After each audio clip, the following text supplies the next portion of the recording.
ये है त्रिवेणी संगम महाकुंभ 2025। यहाँ पर 3 पवित्र नदियाँ मिलती हैं, गंगा, जमुना और काल्पनिक सरस्वती। सरस्वती एक काल्पनिक नदी है जिसका उल्लेख पौराणिक कथाओं में मिलता है। हिंदू धर्म में आस्था रखने वाले लोगों को ये विश्वास है कि इन नदियों में नहाने से उनके सभी पाप धुल जाते हैं। यही कारण है कि दुनिया का सबसे बड़ा जनसमूह यहाँ इकट्ठा होता है और स्नान करता है। इसे प्रयागराज संगम कुंभ का मेला कहा जाता है। हर साल यहाँ कुंभ का मेला लगता है। हर 6 साल में यहाँ पर अर्ध कुंभ और हर 12 साल में यहाँ पे महाकुंभ लगता है। श्रद्धालुओं के आने पर नदियों के ये किनारे एक नए शहर की तरह लगने लगते हैं, जिसकी व्यवस्था, जिसकी तैयारी यहाँ बरसात का पानी कम होने के बाद नवंबर से शुरू हो जाता है। ये एक अद्भुत शहर होता है जो हर साल बसता है और 1 महीने के बाद उजड़ जाता है। लेकिन यहाँ पर लोग जो आते हैं वो अपनी बहुत सारी यादें छोड़ जाते हैं और यहाँ की बहुत सारी यादें ले जाते हैं।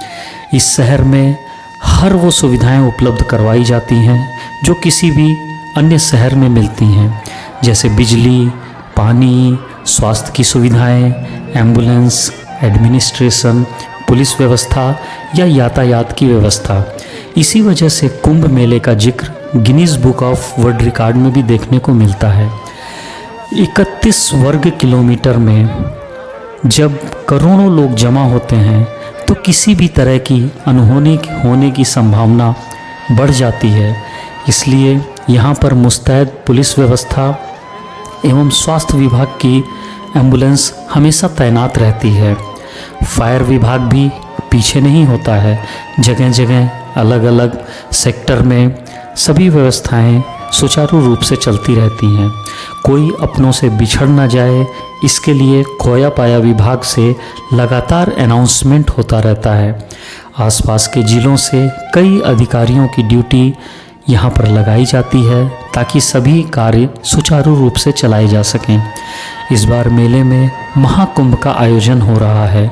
करीब 35 करोड़ लोगों के यहाँ पर आकर नहाने की संभावना है, जिसके लिए कई स्पेशल ट्रेन और बसेस चलाई जा रही हैं। हालांकि ये बसें संगम मेले से करीब 8 से 10 किलोमीटर दूर आपको छोड़ देती हैं। वहाँ से आपको पैदल ही संगम की तरफ आना पड़ता है। यही कारण है कि विशाल जनसमूह आपको यहाँ देखने को मिलता है। इसकी इतनी अच्छी व्यवस्था रहती है। जाने के मार्ग और आने के मार्ग अलग अलग रहते हैं। रात में ये नया बसा शहर तारों की तरह जगमगाता है। इसमें बनाई गई रोड, उसके दोनों तरफ लगे हुए खंभे, जिस पर लगी बड़ी बड़ी लाइटें रात में एक अलग ही तरह का शहर बसाती हैं इसको। पिछली बार की तरह इस बार भी मेले में आपको हेलीकॉप्टर से घूमने का मौका मिल सकता है, जिसका टिकट मात्र 1200 रुपये के करीब है। इस बार ड्रोन शो, लेज़र शो का आयोजन भी देखा जा सकता है। अलग अलग सेक्टर में बसाए गए इस शहर में करीब 1 से लेके 22 सेक्टर तक बनाए गए हैं और सेक्टर का मैप हर चौराहे पर आपको देखने को मिल जाएगा। अलग अलग अखाड़ों से आकर यहाँ पर नहाने का वक्त सभी का अलग अलग होता है। जिस दिन अखाड़ों का नहान होता है या शाही स्नान होता है, उस दिन भीड़ कुछ ज़्यादा ही हो जाती है।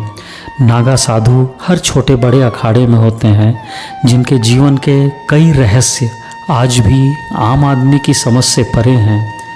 हर तरह के बाबा यहाँ पे आते हैं। कोई कांटों पे लेटा रहता है, किसी ने एक हाथ 9 साल से उठाया हुआ है, उनके नाखून बड़े बड़े हो गए हैं, या फिर इसी तरह के बहुत सारे बाबा, बहुत सारे अखाड़े आपको यहाँ मेले में देखने को मिल जाएंगे। रोड साइड लगी छोटी छोटी दुकानें अलग ही महत्व रखती हैं, जिसमें गांव से आए हुए छोटे बड़े लोग अपनी अपनी ज़रूरतों का सामान खरीदते हैं। इस तरह की चहल पहल शायद ही कहीं और देखने को मिले जो यहाँ हमारे कुंभ मेले में देखने को मिलती है। सफाई की व्यवस्था यहाँ बहुत ही चुस्त रहती है। हर जगह पुलिस मौजूद रहती है। किसी भी तरह की अनहोनी होने की आशंका ना के बराबर होती है। इतना विशाल जनसमूह और इतनी व्यापक व्यवस्था शायद ही कहीं देखने को मिले।